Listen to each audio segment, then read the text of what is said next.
Instagram के ऊपर ना किसी ने मुझे कमेंट किया कि फारूक भाई अहमद शहजाद भाई बहुत गुस्से में है, तो ज़रा देखना यार वो उनका गुस्सा किसी तरीके से ठंडा हो सके। मैंने रिप्लाई किया, मैंने कहा अहमद शहजाद भाई कब गुस्से में नहीं होते, उनको तो मैं पिछले कुछ टाइम से जब भी देख रहा हूँ वो गुस्से से भरे चल रहे हैं भाई। वो मतलब जिसे कहते हैं ना, वो जैसे आपने कोई लंबे रूट पे ट्रक गुजारना हो, चलाना हो, तो आप कोशिश करते हैं कि उसका जो डीजल का है ना वो ज़रा लबालबी भरा रहे, तो वो भी उसी तरीके से ना उनका भी गुस्सा लबोलब भरा होता है। बाय द वे इंस्टाग्राम से याद आया कि अगर आप मुझे इंस्टाग्राम के ऊपर फॉलो करना चाहते हो तो FAARUSAYS ये मेरा हैंडल है। अब चलते हैं अहमद शहजाद भाई ने कहा क्या है।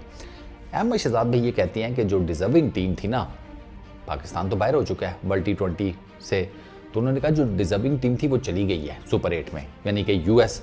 और प्लस उन्होंने ये ताना मारा कि अगर आपको आयरलैंड के ऊपर डिपेंड करना पड़ रहा है कि वो यूएस से जीते, आप भी आयरलैंड से जीतें, फिर आप सुपर 8 के लिए क्वालिफाई करें, तो आप डिज़र्व ही नहीं करते सुपर 8 में जगह। अहमद शहजाद ने यह भी कहा। प्लस उन्होंने ये कहा जी कि ये जो कुदरत के निज़ाम की बातें होती हैं ना, कुदरत का निज़ाम भी उन लोगों को फेवर करता है जो कोई थोड़ी बहुत मेहनत करते हैं, जिन्होंने कुछ हाथ पैर हिलाए होते हैं। तो कुदरत का निज़ाम भी कोई नहीं फेवर में आया, आपने खुद भी कुछ नहीं किया। तो एंड पर अहमद शहजाद ने यह कहा कि अब all eyes are on chairman PCB Mohsin Naqvi साहब, क्योंकि मोहसिन नकवी साहब के ऊपर इस वजह से सबकी नज़रें हैं कि मोहसिन नकवी साहब ने ये कहा हुआ है कि हम एक बड़ी सर्जरी करेंगे वर्ल्ड T20 के बाद। वर्ल्ड T20 तो ख़त्म हो गया, पाकिस्तान का सिर्फ एक आयरलैंड के साथ मैच रह गया है, उस मैच में भी बारिश होने के चांसेस हैं बट स्कैटर्ड हैं, तो देयर इज़ अ पॉसिबिलिटी हो सकता है कोई छोटा मोटा 5, 7, 8 इस टाइप के नंबर ऑफ ओवर्स का मैच हो जाए। इसकी पॉसिबिलिटी है, कंफर्म नहीं है लेकिन एक पॉसिबिलिटी है। जैसे आयरलैंड और यूएस का मैच जो है वो शायद 5 ओवर्स का हो जाता अगर दोबारा बारिश शुरू ना होती। तो ये सीन है। तो अहमद शहजाद भाई की बात से डिसएग्री तो नहीं किया जा सकता। जो साफ सी बात है कि आप खुद तो अच्छी क्वालिटी क्रिकेट खेले नहीं हैं, सेंसिबल क्रिकेट खेले नहीं हैं।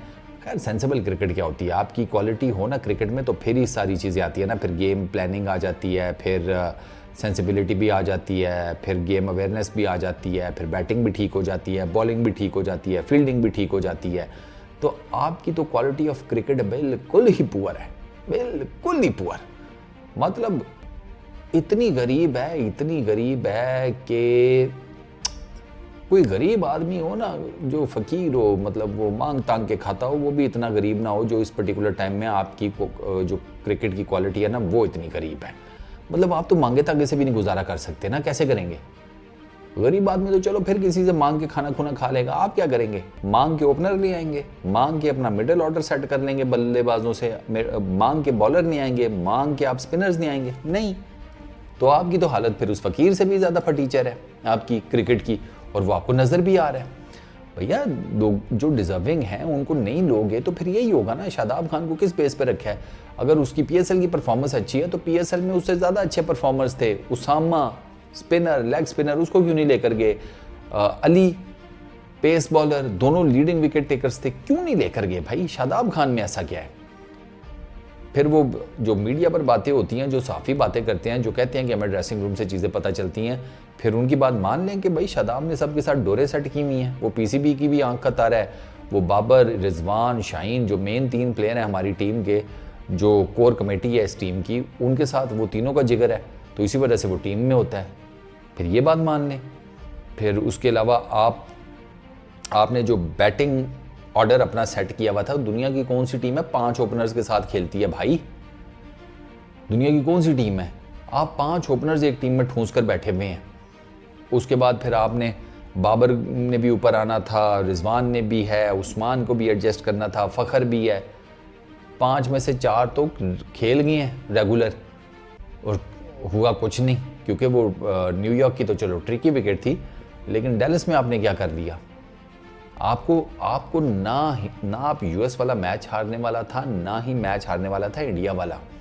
और यूएस वाले से ज़्यादा तो आपके चांसेस इंडिया वाले मैच में थे। आप सिर्फ 6 रन से आ रहे हैं भाई। और यूएस वाला आपने बेसिकली अब मैं क्या कहूँ, वो तो आपने जीता हुआ मैच दिया। आपने बुनियादी तौर पर भाई ये जो बात हो रही है ना कि नहीं बैटिंग का फेलियर है, नहीं सिर्फ बॉलिंग का फेलियर है, यार बाबर आजम का प्रॉब्लम यह है कि बाबर आजम ये नहीं ऑन कर रहा कि भाई साहब बैटिंग का भी फेलियर है, बॉलिंग का भी फेलियर है, फील्डिंग का भी फेलियर है, हम ओवरऑल ही फेल हुए हैं। वो बॉलिंग के ऊपर डाले जा रहे हैं। ये तो सॉरी, मैं नहीं मानता। आप 120 नहीं कर सके 20 ओवरों में, कितनी ही मुश्किल विकेट क्यों ना हो, कितनी ही मुश्किल विकेट क्यों ना हो। इंडिया ने भी तो करके दिखाए थे अगेंस्ट यूएस, ऑलमोस्ट इतने ही थे ना, वो 5-7 रन का डिफरेंस होगा, इंडिया ने तो करके दिखा दिया। तो आप क्यों नहीं कर सके? क्योंकि आपकी बैटिंग लाइन नहीं चली। बॉलर्स ने तो फिर उस विकेट के ऊपर अपना काम कर दिया था। टीम इंडिया को 120 रन पर रिस्ट्रिक्ट करना बड़ी बात होती है, आप नहीं कर सके। उसमें आपका बैटिंग का फेलियर हुआ, यूएस के अगेंस्ट आपकी बॉलिंग का फेलियर हुआ। तो आपकी बैटिंग भी एक्सपोज हो चुकी कंप्लीट इस टूर्नामेंट में, आपकी बॉलिंग भी कंप्लीट एक्सपोज हो चुकी। तो फिर जाहिर सी बात है, फिर अब आपकी सर्जरी बनती है। आप में से कई लड़कों को नहीं आप डिजर्व करते इस टीम में जगह।